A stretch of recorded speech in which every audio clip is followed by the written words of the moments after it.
Welcome to Soccer Morning on World Soccer Talk. Here's your host, Jason Davis. Good morning, everybody. Welcome into Soccer Morning here, worldsoccertalk.com. Very weird morning for me. Lots of things going on today, but we do have an excellent program for you lined up. Here we go. A couple of good guests. Neil Morris will join us to talk a little NASL, do a roundup from the weekend, the first week of the North American Soccer League season. He is from IndieWeek.com. And then a little bit later in the show, the return of Andrew Mangan, Arseblog's own Andrew Mangan. It's been way too long since we had the dulcet tones of Mr. Mangan on this program, and it is a good time to talk Arsenal Football Club based on recent results. They take apart Liverpool over the weekend. I can't remember the last time we had Andrew on, it was a positive, uplifting, hey, things are going well for your team sort of conversation. Yes, I know they dropped out of the Champions League at the hands of Monaco, but still, it's going well in the league for Arsenal. Why not talk about that win over Liverpool? Why not talk about the fact that they now are in second place in the Barclays Premier League? Now, I know Chelsea's actually got a game in hand on everybody, and it's a 7-point lead, so chasing down Chelsea, very unlikely. But to see Arsenal in second place has to be heartening for all of you Gunners fans out there. So that's an NASL bit, a little Premier League bit. We'll mix in some MLS calls, some U.S. men's national team calls, whatever was on your mind today. And just to let you know, we have instituted a new phone system around here. So when I open the phone lines, and I'm not doing that now, so don't get started. Don't start dialing yet. But when we do get to those phone lines, you need to call 646-832-3909. And I'm being told that Neil Morris is now with WRAL Sports Fan in Raleigh-Durham. So there you go. I wanted to make sure I get that credit right. Apologies for that. 646-832-3909. Put it down. Write it down somewhere. Put it on your notepad. Put it in your phone, whatever. And that way you'll have it. Let's do some headlines ahead of Neil Morris joining us to talk NASL. I'm going to start with yesterday's game in the Premier League. Manchester City falling to Crystal Palace 2-1. Glenn Murray, Jason Punchin scored for Palace. Big blow to Manchester City and their title hopes. They've lost their fourth consecutive away game. Can't win on the road. And yeah, okay, so Selhurst Park is a tough place to go and play. But you're Manchester City. You're going to Palace. They're in a relegation fight. And Alan Pardew, look at what he's done at Palace. Pretty stunning stuff down there. They've crawled themselves all the way up to 11th. They were in a relegation fight. They're not in a relegation fight now. So obviously you have Manchester City taking a big blow to their title hopes. Just couldn't get it done. Yaya Toure scored for City to pull one back, but Palace held on. City are now 9 points behind Chelsea, and as I mentioned before, behind Arsenal, who's in second place, and behind Manchester United, who's now in third place. Today's match in the Premier League, Villa hosting QPR. That game is massive in terms of the relegation fight. Villa in 17th on 28 points. QPR in 19th on 25 points. So 3 points separating the two sides. Right now, Burnley, QPR, and Leicester are in the relegation places in England. But Aston Villa hovering just above that line. Cannot afford to lose to QPR today. So a massive game for the Villains at Villa Park. So this morning, we talk consistently about FIFA and the ridiculous nature of that organization and how they operate. And now you have one of the candidates for FIFA president, Prince Ali, calling for an investigation into the way that the 2026 TV rights were handed out. Now, if you recall, the 2026 rights were sold with a no-bid situation to Fox, in the American market, particularly because of the movement of the 2022 World Cup in Qatar from a summer window to a winter window. Here you go. This is from ESPN. I believe this is probably from The Wire. Well, no, this is from ESPN staff, as a matter of fact. FIFA presidential candidate Prince Ali bin Al Hussein has told ESPN's Gabriel Marcotti, there you go, that he wants to an investigation in how the U.S. television rights for the 2026 World Cup were awarded to Fox without a tender process or any discussion with the FIFA Executive Committee. FIFA General Secretary Jerome Valcke has said that FIFA did what it had to do to prevent any possible legal action from the broadcaster in relation to the 2022 rights after the Qatar World Cup was moved to the winter. You also have FIFA presidential candidate Michael Van Pog saying that the decision to hand the rights over to Fox was very strange. So, look, this is all a little bit of a hit out at Sepp Blatter ahead of that election, which I think, is it May, Trevor? The election for FIFA president, I believe, is in May. And at the same time, you cannot imagine that this is really going to do much damage to Sepp Blatter's candidacy for yet another term as the head of FIFA. And part of that is because this news comes on top of the FIFA television rights kerfuffle from Prince Ali. The head of African football says his entire continent will back Sepp Blatter for re-election as FIFA president next month. So there you go. Sepp Blatter is somebody that not a lot of people like. Oh, wait. Okay. Well, wait. Hold on. We said that not a lot of people like Sepp Blatter, that people would like to see him ousted, except he has entire voting blocks in his corner. Issa Hayatou, president of the Confederation of African Football, made this comment that the entire African football contingent will be voting for Sepp Blatter in his speech at the opening of its Congress in Cairo on Tuesday. Blatter was in the audience there. Blatter was present, excuse me. Hayatou referred to Blatter as Dear Sepp and said CAF's 54-member countries would all vote for the 79-year-old Swiss in FIFA's presidential election in Zurich on May 29th. So good times. And I told you this several times on this program. Sepp Blatter's going to be FIFA president again because he controls entire swaths of voters via his spoils system, via his handouts, via he's curried loyalty. He is an evil genius. And the chances that he is voted out are very unlikely. Big game tonight in the CONCACAF Champions League, the second leg of that semifinal series between Liga Alajuelense and Montreal Impact. The Impact take a 2-0 aggregate lead down to Costa Rica with a chance to advance to a final. The first MLS team to do so since 2011 when Real Salt Lake faced off against Monterrey. We'll see if Montreal can get this done. Clearly 2-0 is not a great lead. We always thought that they needed at least one more. But this should be a fascinating game tonight in Costa Rica.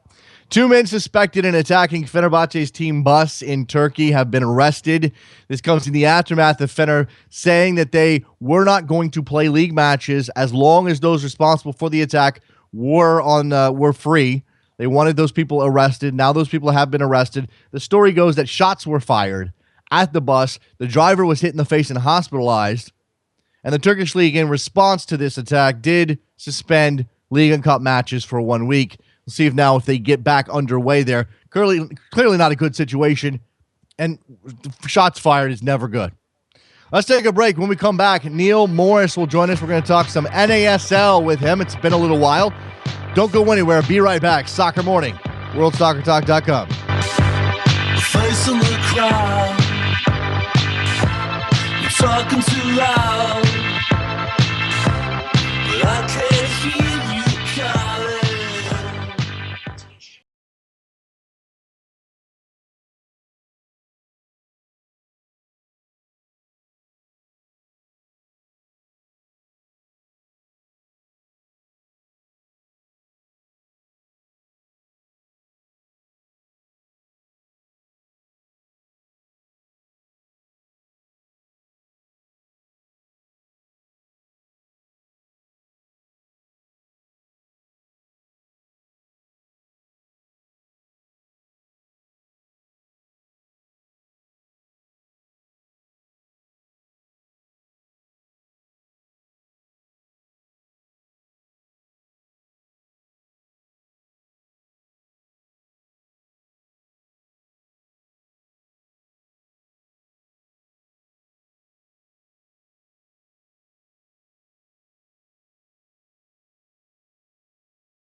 Welcome back to Soccer Morning on World Soccer Talk with Jason Davis. Here we are back on the show talking a little NASL with Neil Morris. You can find his work at WRALSportsFan.com. Neil, how are you today? I'm doing just great, Jason. Thanks for having me, as always. Thanks for coming back on the show. Talk a little North American Soccer League. We've had Bill Peterson on this show in the recent past, getting ready for the season, and it's finally underway. Round of games in the books from this weekend, and I thought we'd take a little tour around what you've seen so far. I think there's a couple of we've sort of sketched this out before we came on the air, Neil. A couple of big stories that draw the eye if you're not aware of what's going on in the NASL, and that's Jacksonville's debut as an expansion team. Clearly, you have Raul playing for the Cosmos. That's going to draw a lot of people's attention, obviously. But beyond that, I mean, I think maybe the place we start is who impressed you most on the weekend? Well, when we start talking about, I guess, who or what, I mean, obviously, Jacksonville Armada getting 16,000 to their opening game was impressive. People can always get into how these people actually get in the park, but at the end of the day, they have to get into the park. Sure. And Jacksonville came out and hosted an FC Edmonton team that a lot of folks had put high on their list of playoff hopefuls for the NASL. And frankly, they still may be, but Jacksonville went out. Jamal Johnson scored 1 goal in 19 appearances for the Cosmos last year. He went to the Armada and then got his first goal in 12 seconds Saturday. So he's already ahead of his last year's pace. And FC Edmonton, a team that is known for their defense, they gave up, I think, the 4th fewest goals last year in the league. Surrendered 3 to Jacksonville. So that was a surprise to many. Although Jacksonville had a bit of an up and down preseason, they beat Philly Union 3-1, which probably looked more impressive at the time than it does now. That's a good point. But then they lost 5-0 to the Strikers in a preseason. So Jacksonville's, I think that's going to be their story. I think that the off the field success is going to be surprising and is going to be worth watching. Their on the field performance is going to be up and down. But the one that surprised me, or at least that I'm most interested in looking long term, is the performance of the Tampa Bay Rowdies. A lot of folks, they spent a lot of money, brought in Thomas Rongen, brought in a ton of talent, spent a ton of money. They go down to San Antonio, who, a lot of people had, they're the defending champions. A lot of folks thought that they would compete this year. Some people that I know who are in the know don't put San Antonio or don't rate them as highly as some of the pundits may. But nevertheless, Tampa goes down to San Antonio on the road with a new team and really, for the most part, thumps San Antonio 3-1. And what's kind of amazing is that Tampa does it with a lineup that you don't necessarily expect. I mean, Chantafalski gets the start. Matt Pickens sits the bench. Brian Shriver, Martin Nunez don't even get off the bench. Brad Russin, Macon Santos, and Gali Agbusamande don't even make the trip. So, when you've got that kind of those many options, and you've got a coach that appears to be making some tough decisions, a lot of folks were looking out and a little bit scared of the Rowdies. And after week 1, they've got every reason to believe that. Yeah, certainly Thomas Rongen does not have a reputation as being a guy who's going to shy away from those decisions. He came on our show and essentially said, "I don't know what I've got yet." If he doesn't know what he's got yet, and they played 1 week and they've demolished the Scorpions, and he's sat down several high profile players. Yeah, I can imagine why that would be scary for the rest of the league, Neil. It is. One bad piece of bad news, it appears they've lost Keith Savage for the year with an ACL injury. So that's a little bit of a hit to him.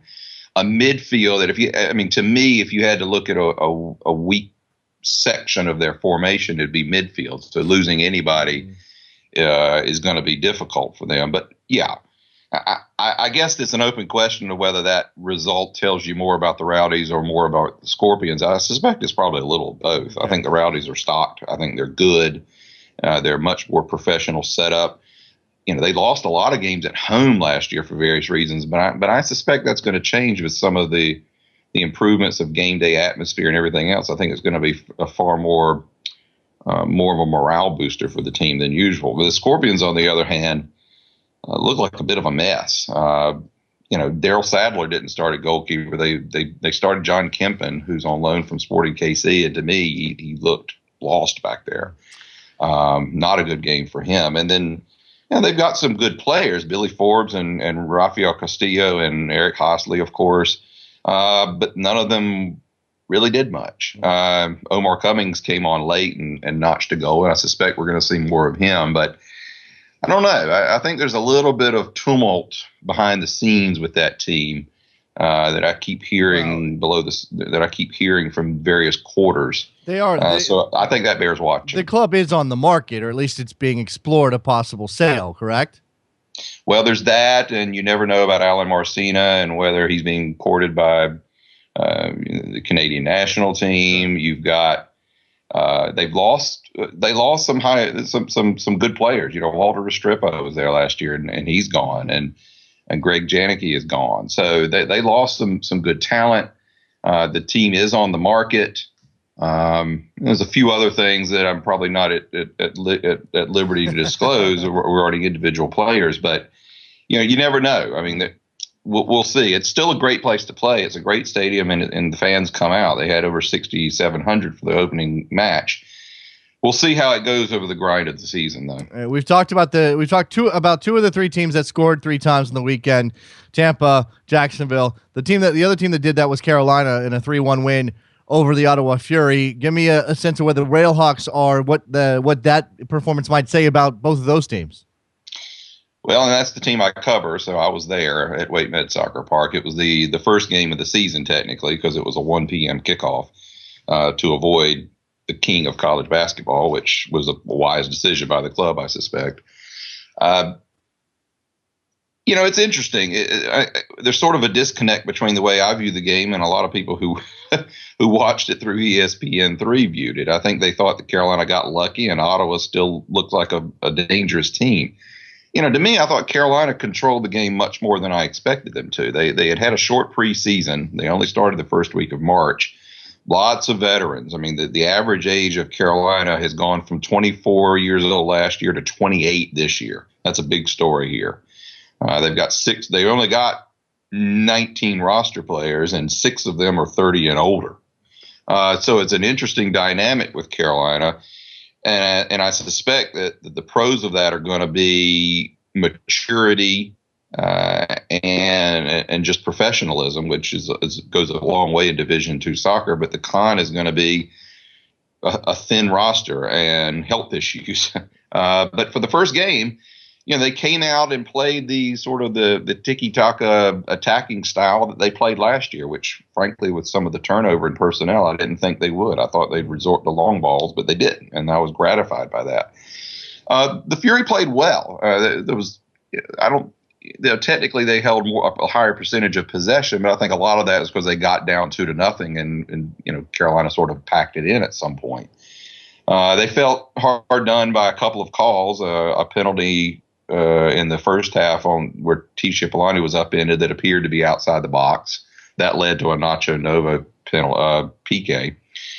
And then late, when it was 2-1, there was a pretty bad call, frankly, where Julian de Guzman appeared to be taken down at midfield. Everyone kind of stopped, assuming there'd be a foul. The whistle didn't blow, and the only person who didn't stop was Simone Bracalello for the Railhawks, who kept dribbling, who got the loose ball and dribbled through the defense and slotted home a goal. So Mark DeSantos, the coach of Ottawa, was none too pleased about the outcome of that match from an officiating point of view. But I thought Carolina played the better match and deserved to win. Now they go on the road to Edmonton this week, and that's going to be that's always a tough trip to make and a tough place to play. Let's turn to the Cosmos, a 1-0 win on the road against Fort Lauderdale. But the big story was the debut of Raul in a Cosmos uniform. How did he look from what you saw and heard? And then certainly, what does the win mean for the Cosmos down in Florida? Well, I've got some decided opinions on the Cosmos. I mean, it's great that Raul's there. There were 11,000 people in the stands for the Strikers, which to me is almost the biggest story as anything else around the league. The fact that the Strikers got over 11,000 in Lockhart. Raul being there was probably a motivating factor. He came off in the 53rd minute, I think, with some hamstring issues, which when you're his age is probably something that's going to reoccur throughout the year. I don't know how much New York is going to be able to count on Raul from a production standpoint. He's certainly going to be a box office draw, and there's a lot to be said for that. Mm-hmm. The thing about the Cosmos and what makes them so dangerous this year and last year is their defense. Everybody talks about Senna and Raul, and Stokeland was their leading scorer last year, and they've signed Haji Wright, and they've got Adam Moffat now. But the heart and soul of that team is Hunter Gorski, Carlos Mendez, Iosi, and now Reversio, who didn't play a lot of last year. I mean, that is the best back line in the league. And they pitched a clean sheet at Fort Lauderdale at home, who was playing rather well. Last year the Cosmos sort of had this mystique of at least the new iteration of the Cosmos of being this scoring juggernaut. I mean, last year they were 5th in the league in goals scored, behind Fort Lauderdale and Carolina, but they were 2nd in fewest goals allowed. I mean, that's so sort of these grind out 1-0 wins is their bread and butter. And I suspect the reason I picked them to win the spring championship is because of their defense, and it's the envy of the league. I can tell you, when you talk to coaches, when you talk to coaches, they don't talk about the front line. I mean, they've added Walter Restrepo, which is a good addition, but they talk about the defense. So, Raul is going to be a draw. If he can click a goal here or there, that's good. If he's a draw that can get over 10,000 people back in Lockhart Stadium, that's great for the league and well worth the investment. But from a wins-losses point of view, that wall in the back is where the Cosmos are going to succeed. Well, you sort of have to wonder if, Savarese is going to have a problem with Raul at some point. I mean, you almost have to imagine that if he's not effective at all, certainly age is a thing for him at this point, and he may be quote unquote injured, even if he can technically play, if they can't fit him into the lineup and be effective. I mean, that's I guess the question, Neil, for Savarese is how you balance going out and trying to win games versus how many people are sitting in the stands. Well, I mean, yes, you're right, but I suspect Carolina, the Railhawks have Nacho Novo, who's 36 years old, but he's still a highly effective player. He's a starting striker, and he's as good or better than anybody else in the team. What I'm saying is, at the end of the day, we're talking about second division American soccer. So will Raul at 60% be better than most of the other players in this league at 80 to 90? Yes. Maybe. But he's not also asking to shoulder the load completely. I mean, Matt Stokeland is not a world beater, but he is the leading scorer from last year. He's a good player. Who knows if Lucky Cassano or Haji Wright may get into the rotation, and of course Marco Senna is still there. Although I actually have more concerns about his durability this year than Raul. But you've got Walter Restrepo, so Raul is not being asked to shoulder the load, and if he can get a goal here and a goal there, the players are going to pay attention to him because he's Raul. So from a performance and maybe even a strategic point of view, I think he'll be fine. Yeah, okay. Well, it certainly bears watching. But as you said, it's more than likely if he's able to play, he's going to play, and that doesn't require them to trot him out there for 90 minutes either. There are other options in managing his minutes. All right, the last game of the weekend that we need to talk about is Atlanta and Indianapolis.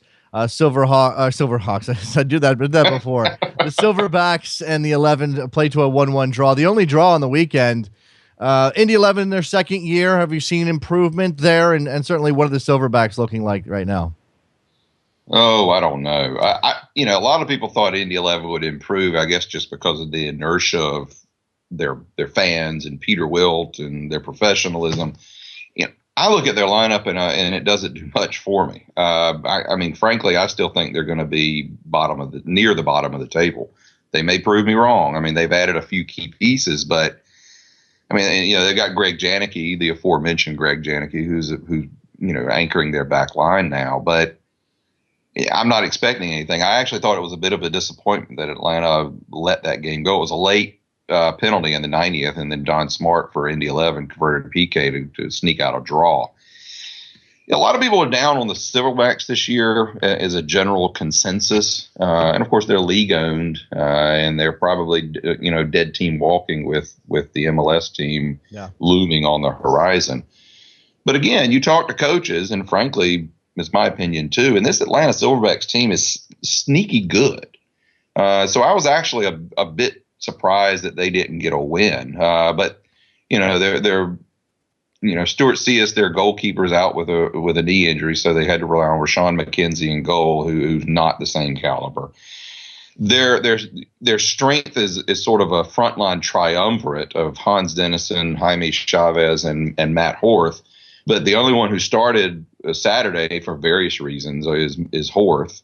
He made way for Chavez in the 77th, and Hans Dennison, who's been dealing with some nagging injuries, didn't play at all. So I'm not sure we saw the complete Silverbacks lineup Saturday, and I think they're going to, and I may ultimately regret this, but I think they're much better than people believe. Gary Smith is their manager. He has won an MLS Cup.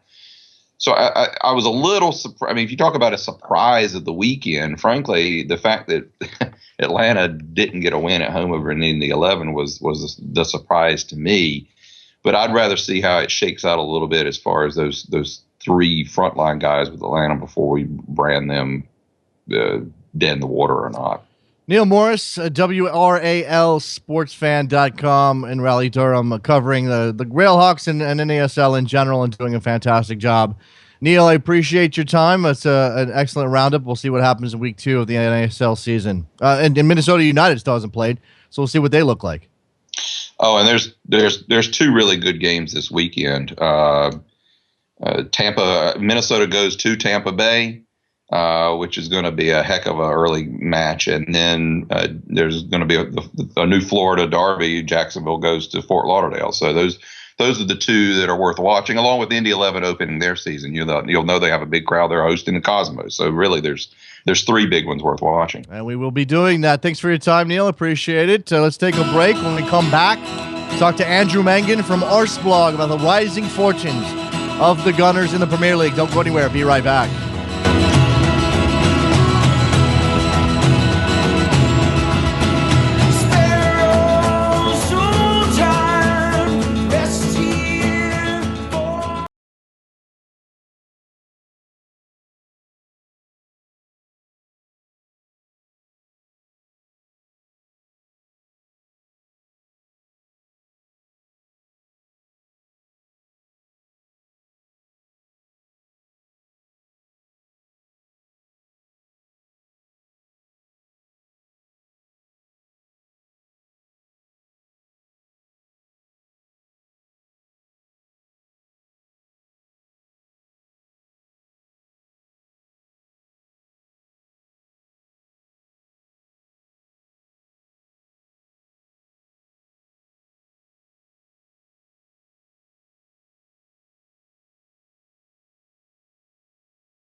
Welcome back to Soccer Morning on World Soccer Talk with Jason Davis. On the line with me now, Andrew Mangan from Arseblog. It's been a little while since we talked to Andrew, but it's an excellent time to do so with the Gunners coming off of a big 4-1 win over Liverpool this weekend. Andrew, how are you? I'm well, thanks. Yourself? I'm pretty well. It's all is fairly well in Arsenal land at the moment, I imagine, coming off of that victory. And the fact that Arsenal sits down in second place, and I'm navigated to Arseblog. Imagine that, Andrew, and I see a headline that says, We won't catch Chelsea, but there's much to be positive about. I think that's pretty accurate. What's from your perspective? Give me the positives. I think the positives are that Arsenal now look like a genuine team, a real team. You know, the problem with the first half of the season was that we were a bit too reliant on an individual in Alexis Sanchez to produce. The squad wasn't balanced correctly. There was too many attacking players in the squad, not enough defensive players. And I think since the turn of the year, maybe just towards the end of December, when that balance was corrected, then Arsenal have looked a much better side. And obviously there are players who've come back from injury who've made a big difference as well. But I think the balance of the squad is right. And I think when you look at the way the team is performing, for example, the thing that struck me about the Liverpool game is Arsenal have won 4-1, but it's very difficult to pick one man of the match from that Arsenal side. And that's because everybody played really, really well. As a team, collectively and individually, the performances were very good. So when you take that into account, along with the record that Arsenal have got now, I think it's something like 22 wins from the last 27 games. Even though there have been frustrations and certain results haven't gone our way, for the most part, everything is going as well as you could reasonably expect. And that's been the thing all season, right? Getting the whole team to play together the way that they are now. It clearly, clearly lots of talent within the squad, but it's a matter of, as you said, finding that correct balance. Now you give that over to things coming together in terms of injuries. Everybody's healthy and fit. You give that over to Arsene Wenger making the correct adjustments. You give that over to a couple of individuals maybe changing the way that they play. What exactly is it?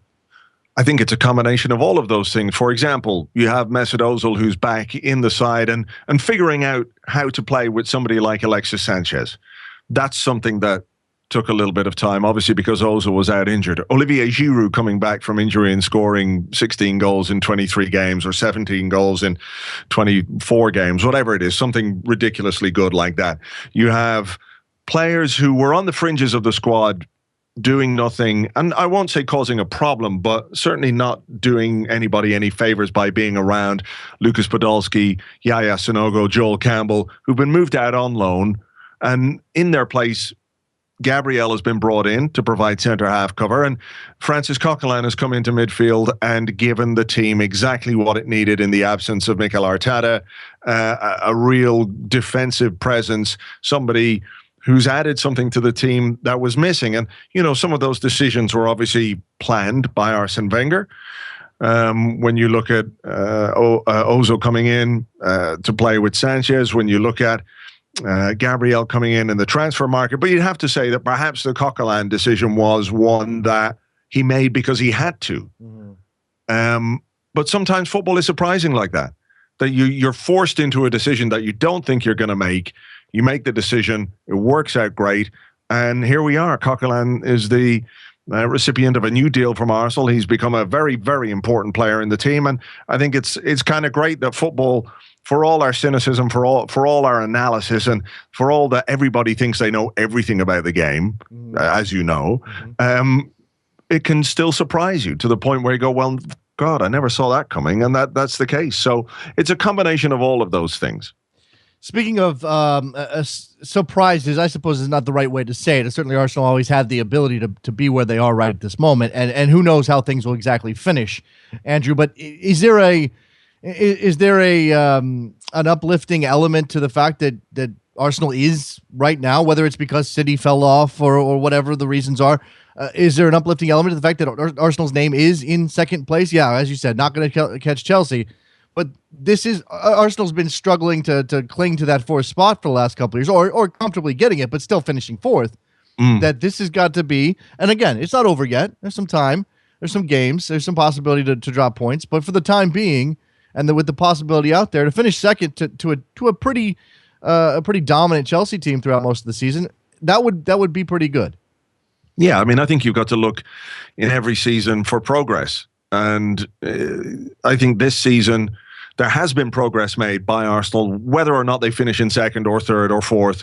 I think there has been progress made because we've address some of the issues that frustrated people in a big way. That, namely, being that Arsenal can't get results against big teams, and they've beaten Liverpool, they've beaten Manchester City, they've beaten Manchester United in the FA Cup away from home against both those Manchester sides. So I think there's been some progress made there. Obviously, you want to finish as high as you possibly can in the table. You want to avoid a Champions League qualifier because that plays a little bit of havoc with your early season preparations. You've got 2 difficult games at a time when you're still maybe easing players back into fitness, and it wasn't easy for Arsenal last season. I think it was only a goal from Alexis Sanchez that saw them through, and it was precarious because the goal came at home and had was it Besiktas, I think. They could have gotten an away goal at any time and gone through in a fairly heartbreaking way. So I think they've got to try and keep this momentum going. They've got to then look at how it is they improve for next season, how they start their season better, what the manager should be doing in order to make sure that the early part of the season, like this one, doesn't see so many points dropped. And I think that will be a frustration for many Arsenal fans, is that the points dropped in the early part of this season, and you look at the points in certain games, for example, Hull at home, Leicester away, Tottenham at home. Arsenal could be much closer to Chelsea right now. But given the situation that they were in, to be where they are now, I think you've got to give them a lot of credit for that. I'm looking here at the fixture list, Andrew, and you've got Burnley coming up, but then the FA Cup semifinal against Reading, Chelsea following that. So obviously there are some significant games coming up in the month of April. And there's still a chance out there to repeat as FA Cup champions, but there is the Champions League to discuss a little bit for all the goodness, for all the good things we're talking about with Arsenal right now. There is the fact that they fell to Monaco in the Champions League. First of all, I don't know what you're dropping over there. Hopefully, I haven't shocked you too much. How do you contextualize that loss? How difficult was it to stomach? Certainly the home leg. I think with the benefit of hindsight, we have to put it down to a really poor performance at home against Monaco. Olivier Giroud, who we mentioned earlier, has been scoring goals for fun, and he could have been out there for half the night, even when Monaco had gone home, and he wouldn't have scored. He just had one of those nights. It was ridiculous, but completely at odds with everything we've seen from him this season before and after that game. So there was an element of bad luck there. For all the talk of Monaco's brilliant defending and what a great defensive team they are, Arsenal had a hell of a lot of chances at home and in the away leg as well. They had good chances and didn't take enough of those chances. And then I think when you make some defensive mistakes like they did, for maybe the second Monaco goal in particular is the one that sticks out as a defensive mistake, followed by the, I think, pretty ridiculous decision to try and go for another goal after they got that late one back. It was like a perfect storm of crapness from an Arsenal point of view in that home leg, because at 2-1 they could have gone to Monaco and I think they probably would have gone through. But at 3-1, you leave yourself with a huge task. And so that's obviously a regret. And people might say, well, they can't handle the pressure. They can't do this. They can't do that. And, I accept that because there have been nights like this before from an Arsenal point of view. I just think it was a really unfortunately timed bad night, more than any deep-seated psychological issue or issue with quality within the team.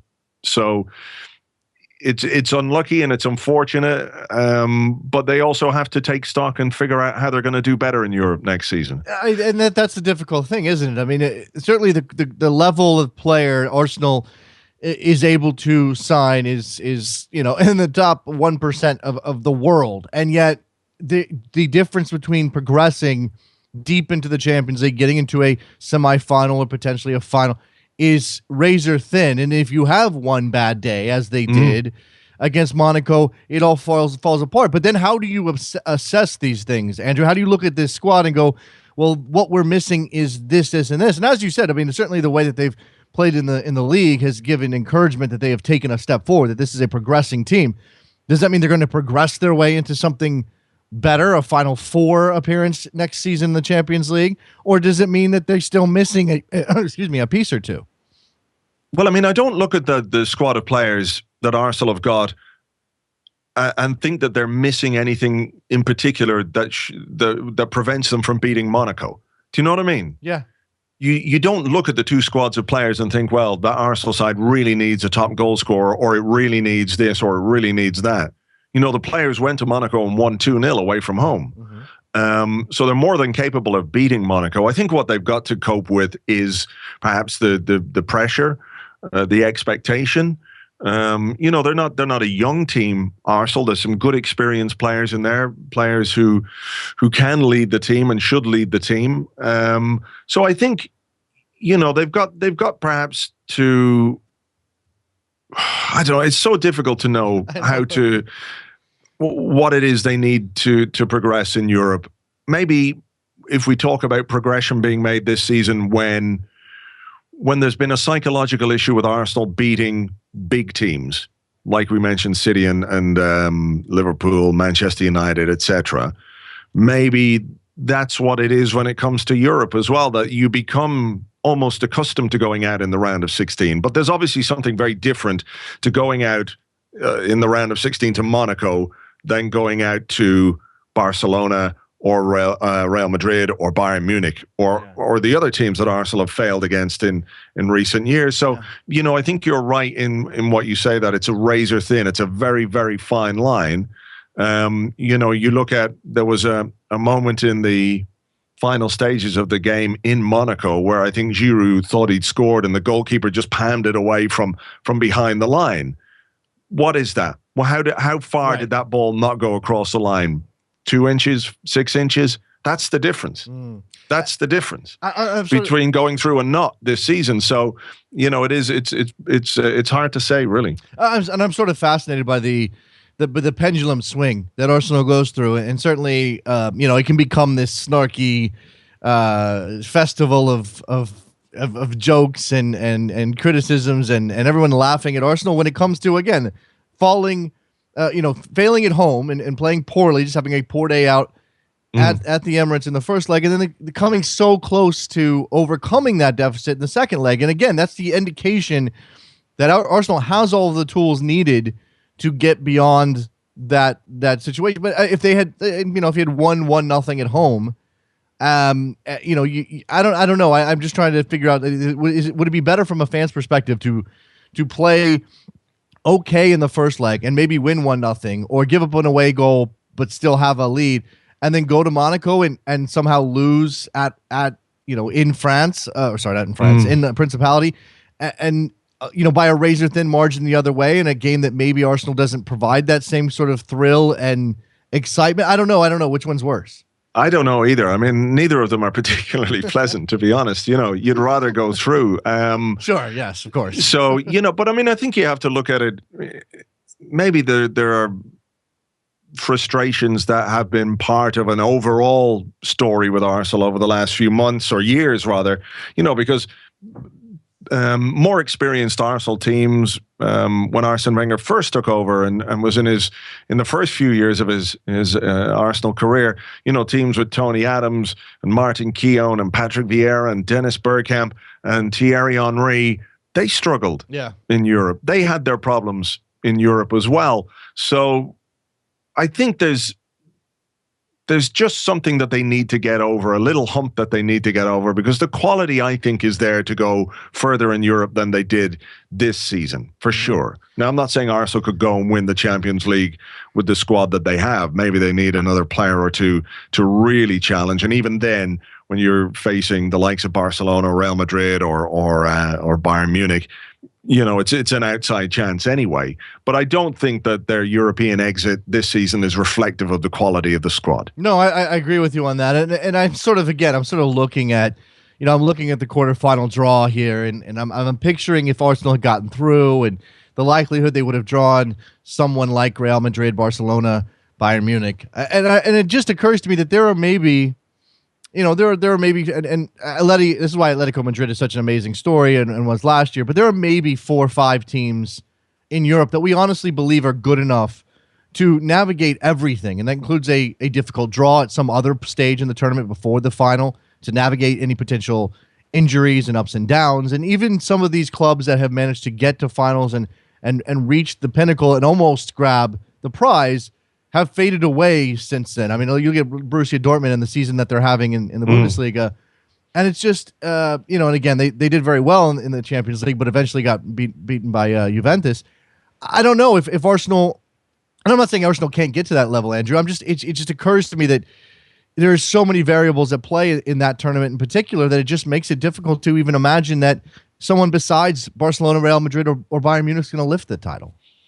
Yeah, I mean, they're obviously the clear favorites, but I think you have to look at it as well in that it's knockout football and anything can happen. Yeah. I remember a bit too well the 2004 season when Arsenal really should have gone on to win the Champions League because they were on their way to winning the league without losing a game. They were a fantastic team playing brilliant football, and they were knocked out in the quarterfinal by Chelsea on away goals.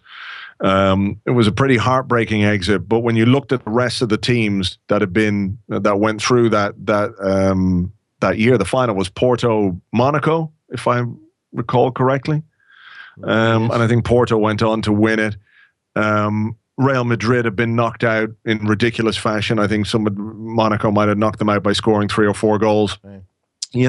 These things can happen in knockout football. So you've got to make sure that you're in there to take advantage of those strange moments. But this season is not the case for Arsenal, so they've got to figure out how to do it next season. Yeah, but that's more than a decade ago, Andrew, and I feel like things have just stratified. No, I agree with you. But what I'm saying is that even a decade ago, you would have said that it would be Manchester United or Real Madrid or one of those teams that's going to be big favorites. Of course, but sometimes things go a funny way. They do, and the funny way that things are going for Arsenal again, looking strong in the league, with Chelsea having outpaced everybody likely for the title, which will be coming here shortly. But Arsenal also has a chance at the FA Cup again. After last year's victory, after winning that trophy, after having the drought, how important is it to win again, Andrew? Well, it's important to win a trophy because that's what it's all about. There's something very solidifying and invigorating about winning things for a team, for the fans also, obviously, but for a team that can have the belief that they can go the distance in a competition. I think we're seeing perhaps some of the benefits of that now in the second half of this season from Arsenal. There's players who've grown in stature and confidence because of their involvement in a title, World Cup winning side. And I think when you're at the semi-final stage and the opposition isn't quite as strong as you would expect, a bit like last season also, so nobody's taking anything for granted. You've got to fancy your chances of winning a trophy. When you're 2 games away from winning a trophy, it's obviously becomes a big focus. But there's a lot of football to play between now and the end of the season, and there are other ways for Arsenal to, I won't say be successful, but to make progress. But look, in the semi-final against Reading. And like I say, nobody will be taking that for granted after what happened against Wigan last season, because Arsenal were 8 minutes from going out against Wigan. But, when you look at it on paper, that's a game Arsenal should win. Then you're in the FA Cup final. Don't know who it's going to be, but, when you're in the final, you're in it to win it. And if they can win the FA Cup for a second season in a row and finish higher up the table than last season, then you've got to say it's a successful season despite some frustrations. Andrew Mangan from Arsblog joining us after a bit of a break. It's good to have you back, Andrew, and hopefully we'll be able to talk to you soon about another Arsenal triumph, whether it's in the FA Cup or finishing higher in the table, whatever it might be. Hopefully have you back soon, Andrew. Appreciate your time. I'd enjoy that. All right, take care. There goes Andrew Mangan. Let's take a break. When we come back, we're going to open up those phone lines. Again, get you going on that new system here. I apologize. Let me get the number because I haven't learned it yet. 646-832-3909. Call in now. See ya.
Welcome back to Soccer Morning on World Soccer Talk with Jason Davis. Here we go back on Soccer Morning with the phone lines wide open and ready to go. 646-832-3909. First up, Washington, who's calling about Chicharito. Hi, Washington.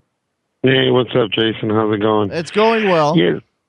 All right. So I was reading this story on Yahoo Sports about Chicharito possibly making a move to Major League Soccer. Now, I want to know what your thoughts were on that. First of all, I read it this morning, so I don't have it in front of me, but I wasn't sure if that was speculation, or maybe he's going to do it, or should he do it, or something like that. But if that happens, what do you think about that? I mean, the kid's, I think, what is he, 25, 26 years old? Here's the thing about this story that look, Chicharito to MLS would be a massive coup for MLS. It would be huge. I don't care where he plays. He could play in Columbus. He could play in Colorado. He could play. It doesn't matter where he plays. He could be Chivas USA all by himself, and it would be a massive thing for MLS. I don't know why he would do it yet. I don't know why. He's got to have options. I can tell you why. No, but wait a minute. I can tell you why. Honestly, because I understand what you're saying. He's playing for Real Madrid, and he has all these options out in Europe. But out there, he's a star. He gets lost in the sea of stars. He really does. Forget Europe. Here, he'll be the headliner. Washington, he'd be the man. Forget Europe then. Why would he not just go back and play in Mexico? Same deal in Mexico. Even though in Mexico he still would be lost among. Well, maybe not lost as much as Europe, but he still wouldn't be the man. He'd be one of the men. Here, he would be the man, depending on what. Especially if you put him in the market. Like let's say he doesn't do it now, but he comes in 2017 when LAFC and they signed LAFC. Oh my God, he would be on every newspaper every day. I agree. Look, again, it would be a massive coup for MLS. He would be a star here. I imagine he could make, good money. He's making more than Josie Altidore, or close to Josie Altidore money, if not more than that. I mean, he's certainly worth more as a player, I think, than Josie Altidore based on his track record. Although he hasn't played. I mean, look, I'm just talking about in pedigree. He's played at Manchester United. He's played at Real Madrid. And he's, he scored a couple of goals. Obviously, he's not getting off the bench very much. I don't know. Again, I would love to see it happen. And I'm even a fan of Chicharito. I would too. I'm a fan of Chicharito, but I think you're looking at this. I think you're looking at this with hopeful eyes, Washington. I think that I can see the longing in your eyes from here. I don't know, man. Here's my caveat, though. And I want Don Garber to hear this because I know he listens to the show. Here we go. He can go anywhere in MLS, just not NYCFC. All right. Because I cannot justify myself to cheer for him during an MLS game and then hate him during a national game. So just not NYCFC. Anywhere else, because I love the league and I want the league to grow, but not NYCFC. Okay, fair enough. There you go. Thanks a lot for the call, Washington. Take care, man. Bye. There you go. Let's go to Lawrence in Memphis, who wants to talk U.S. women's national team. Lawrence, what's going on? Lawrence, are you with me? I don't seem to have Lawrence. We will drop him. All right, let's move along here again. 646. What's the phone number? 646-832-3909 is your phone number. Jump on in. Give me whatever's on your mind today. It is a Tuesday. We do have Champions League in CONCACAF going on this evening. I watched a little bit of a video, Montreal down in Costa Rica, some Dominic Oduro talking. I think I saw something from Dilly Duca. Look, it would be an amazing story for Montreal to advance past Alajuelense and make it further down this tournament, considering none of us had them this far. Nobody thought MLS would be represented by Montreal at this point in the tournament. They haven't really shown much in MLS yet either. And then look, you lose Justin Mapp. That's a major injury blow. They've had some issues there in Montreal, and yet you kind of have to give Frank Klopas a lot of credit for the way that they have navigated the season so far. So can they pull off this shock in Costa Rica? I'm not so sure. Speaking of what Washington brought up with Chicharito Hernandez, this in that vein, the issue of Mexican players leaving Mexico and playing abroad, addressed by Andres Guardado of PSV. Some comments he made about Mexican owners treating Mexican players a little bit too much. I think he said like Lionel Messi, treating them like they're so precious you can't let them go. I think this is an interesting thing to consider, and you wonder if MLS has the same mindset and is preventing. I'm not saying there's as much talent in MLS as there is down in Mexico. Clearly, it's not the case, but you have to wonder if players are being denied possibilities. I think that's probably the case. Let's see if I've got Lawrence back on the air. Lawrence, what's up? This is actually Dom. This is Lawrence. I don't know. Good morning. I don't know why. See, this is the new call. We have a new call screening system. So Trevor has already screwed us. That's one strike, Trevor. You get to 3, and we're gonna have some issues. No, I'm serious. Dom, what's going on, Dom? It's all good. Nothing much. I just wanted to talk about. You didn't get to touch on the San Jose and the RSL game yesterday too much. But I had a question for you. Matias Perez Garcia has been in our midfield so far this season being fouled quite a bit. And something I noticed against RSL yesterday is that he wasn't getting the same amount of calls as someone like Morales was. And so for a lot of us Earthquakes fans, that kind of attributed to the difference in the game, that 1-0 score line. So I wanted to see from your opinion, why do you think it is that MPG and some of the other Quakes players aren't getting those fouls called like some guys like Morales or and the other midfielders in the league? I think, first of all, Javier Morales gets fouled a lot, and those don't always get called. I think he probably deserves a little bit more protection than he gets. I think this league doesn't do a good enough job of protecting creative players anyway. So that's something to consider across the board. As for the Quakes, I really don't have any particular insight as to why the Quakes might not be getting calls, Dom. I mean, if you see that from your perspective, and let's lay your biases on the table here. You see that from your perspective. I'm not gonna refute it because I haven't gone back and counted fouls. I haven't looked at the stats. I don't know exactly what's going on when it comes to when it comes to the Quakes and the number of fouls they are or not getting. I don't know. I would say that's fair.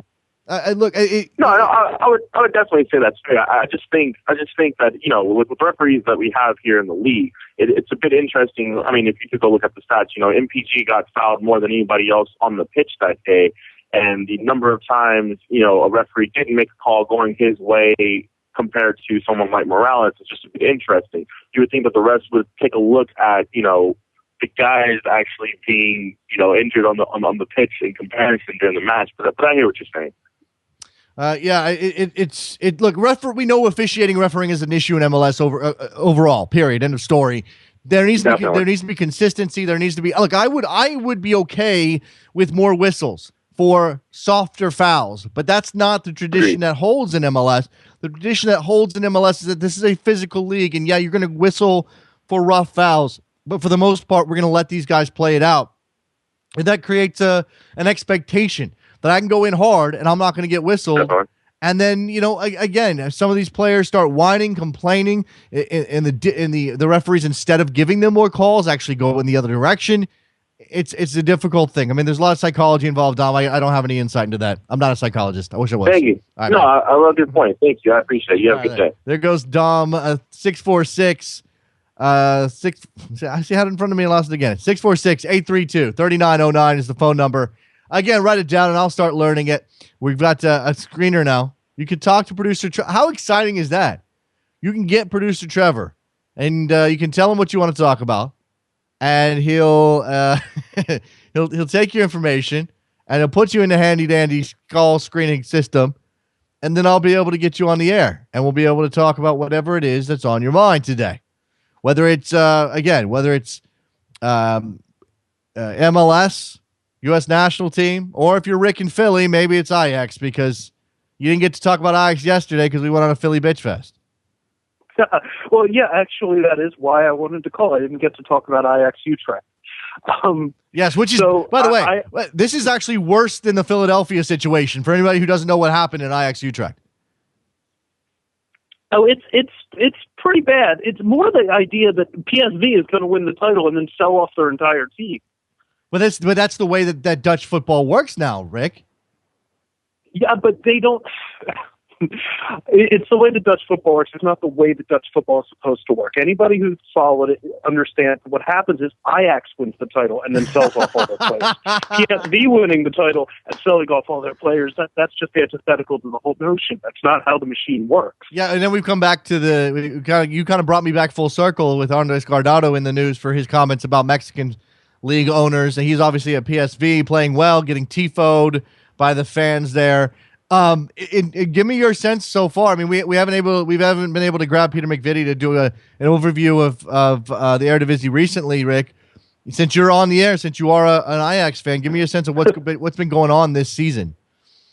Well, it's a generational shift at Ajax.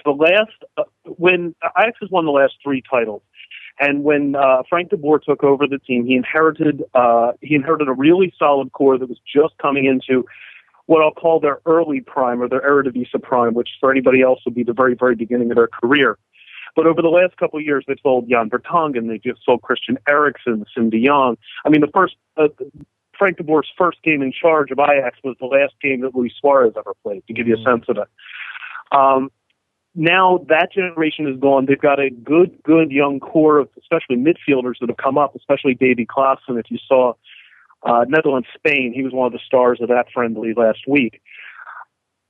PSV has sort of been nipping at their heels the last 3 years, and with this generational change, you've now got PSV with Adam Maher and Memphis Depay, who have that edge right now. They're going to have to sell off their entire team, though, this offseason. Depay is probably going to either the Bundesliga or the Premier League. Maher might move probably to Germany.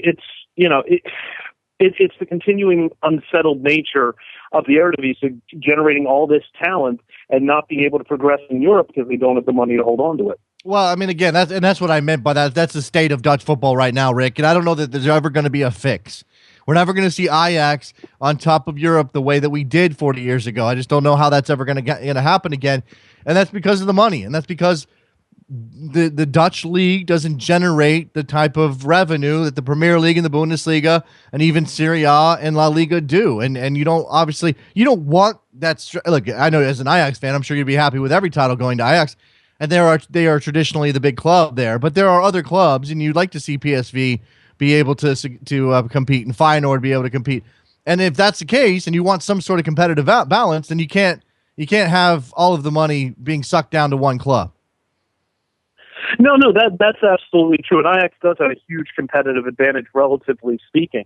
But what it comes down to ultimately is that Ajax has produced over the course of Frank de Boer's time in the league, as a manager, I should say, a club that could win Europe. It's just that club is now playing for half of the teams in Europe. Well, there you go. Rick, appreciate the phone call, man. Gonna move on. Little Ajax talk there. Let's talk to David in Arizona. David, what's going on? Hello, hey Jason, how you doing? What's going on, David? No, I'm just going to say, real quick before I get to my main point, I just want to say that many times I've called in complaining about the level of play in MLS, but I got to give it to Javier Morales on that goal. I mean, scintillating, orgasmic technique. I mean, to hit a ball that way. I mean, take a look at it again if you haven't seen it. And the ball comes in high enough to him off of that wall that he can't strike the ball by hitting it just straight on. He's got to kind of lean and hit it with the part of his leg that allows him to control the trajectory of his shot. Absolutely perfect technique. Perfect. It's a pleasure to see stuff like that. But anyway, I was just talking about Carlos Julio. And I want to say, I've heard the story that maybe he's going to come back to MLS. Now, I hate the league structure. You know me, Jason, I like promotion and relegation, blah, blah, blah.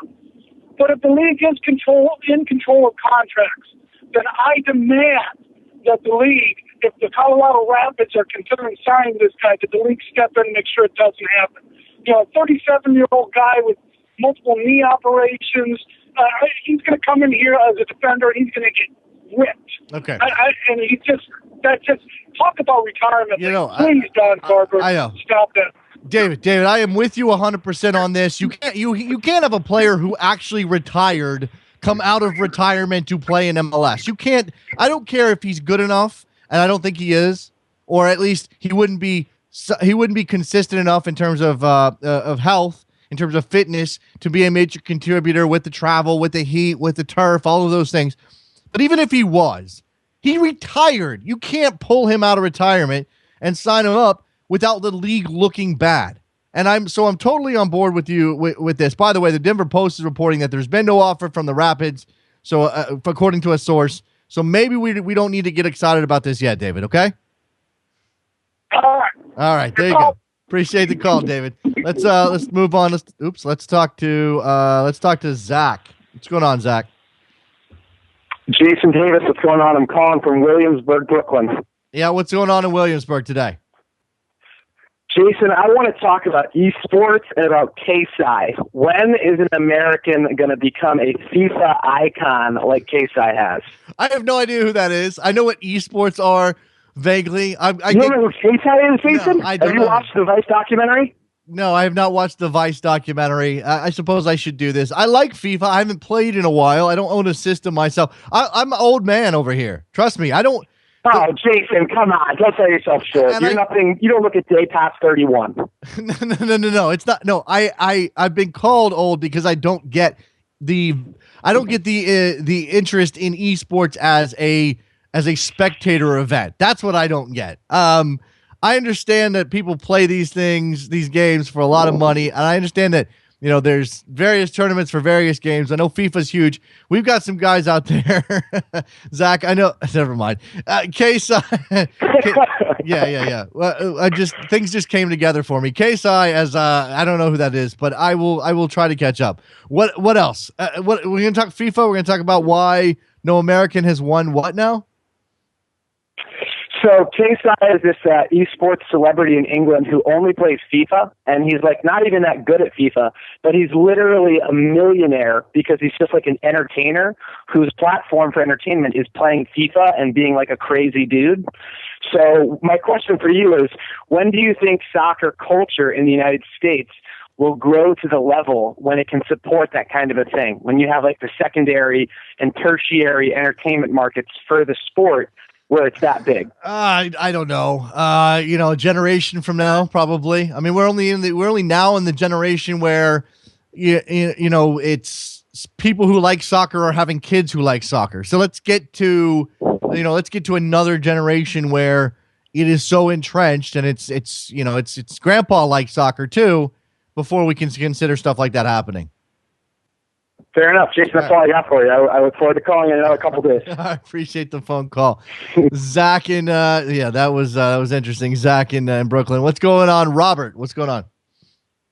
Hey, good morning, Jason. I just wanted to talk about tonight's CCL match with Montreal, and I just wanted to get your take on I feel worried that Montreal's 2-goal lead isn't going to be enough because we've seen in the past, LA, Seattle, KC, they've all taken leads and they've all given up their lead literally within the first 5 minutes. Do you think that's gonna how they act or how they play within the first 10 minutes and then dictate how they progress, whether or not they progress or not? Robert, they absolutely have to keep from conceding a goal in the first 15 or 20 minutes. If they concede then the rest of the match is so frantic, so desperate, so much about defending that I don't think they can withstand that pressure. They get out of that first 20 minutes, and let's say that they manage to actually take a little bit of the game to Alajuelense, which I don't know if they will a lot, but certainly they can get out on the break a little bit. They'll have their opportunities. I imagine they might even be able to create a chance or two. They have to take those. I just don't know what Klopas does. I don't know how he should play this.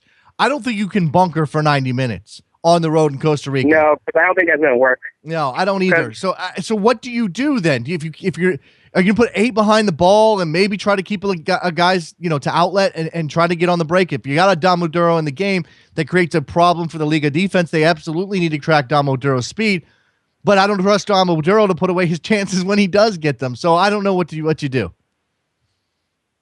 All right, I guess we'll find out tonight. Thanks for taking my call, Jason. We will. Let's go ahead and wrap that up with Robert. The new phone number again, phone screening system. We're working this out. You get to talk to producer Trevor, 646-832-3909. It looks like we may have slowed down on the calls today, but we'll continue to use this system moving forward.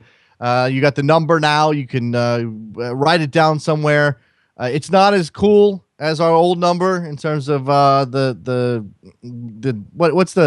alphanumeric key situation, but it works. It gets you in, get you lined up, and we get to you probably quicker and more efficiently than we did before, which I think is a big advantage. 646-832-3909. But it looks like we've run out of calls for today.